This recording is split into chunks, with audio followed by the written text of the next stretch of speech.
नमस्कार मित्रांनो, टेक्निकल नव्यामध्ये तुमचं सगळ्यांचं स्वागत आहे.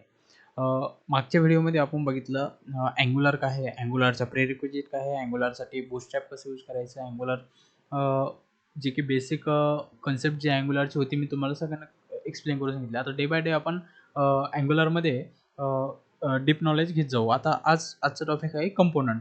ओके, कंपोनंट म्हणजे कंपोनंट आर अँग्युलरचं ॲप्लिकेशन इज बिल्ड करता येतो कंपोनंट थ्रू. ओके, अँग्युलरमध्ये कंपोनंटचं use building block for Angular applications. Okay, component are building block for Angular applications. Second point आहे application is build for using components. मी जे काही आपण अँग्युलरमध्ये यूज करणार आहोत कंपोनंट, ते अँग्युलरचं ॲप्लिकेशन बिल्ड करण्यासाठी यूज केलं जातं. आणि थर्ड आहे component comprises of, means component एकत्र करतं की प्रेझेंटेशन स्टाईल आणि फंक्शनॅलिटी. आता तुम्हाला प्रश्न पडला असेल component compresses means presentation style functionality कसं कंप्रेस केलं जातं, तर मी तुम्हाला ते दाखवतो प्रॅक्टिकल वेनी. ओके, तर चला तर मग मी तुम्हाला प्रॅक्टिकल दाखवतो.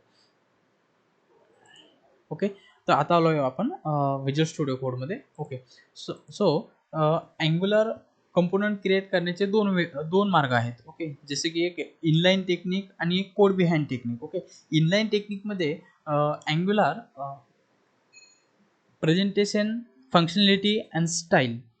ओके, जे की आपण बघ इनलाईन टेक्निकमध्ये प्रेझेंटेशन, स्टाईल्स अँड फंक्शनॅलिटी हे तिन्ही पार्ट एकत्र एका पेजवरती राईट केले जातात कोडमध्ये. ओके, त्यामुळं काय होतं आपलं जे की पेजची जी प्रोसेसिंग म्हणजे आपलं जे वेब पेजची जी प्रोसेसिंग लोडिंग आहे ती स्पीडली होती, but testing purpose, debugging purpose ते कम्प्लेक्सिटी होऊन जातं.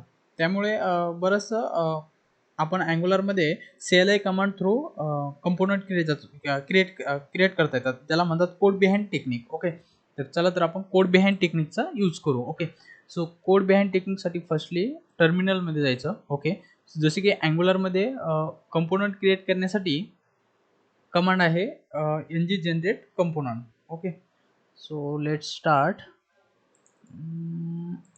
Just a second.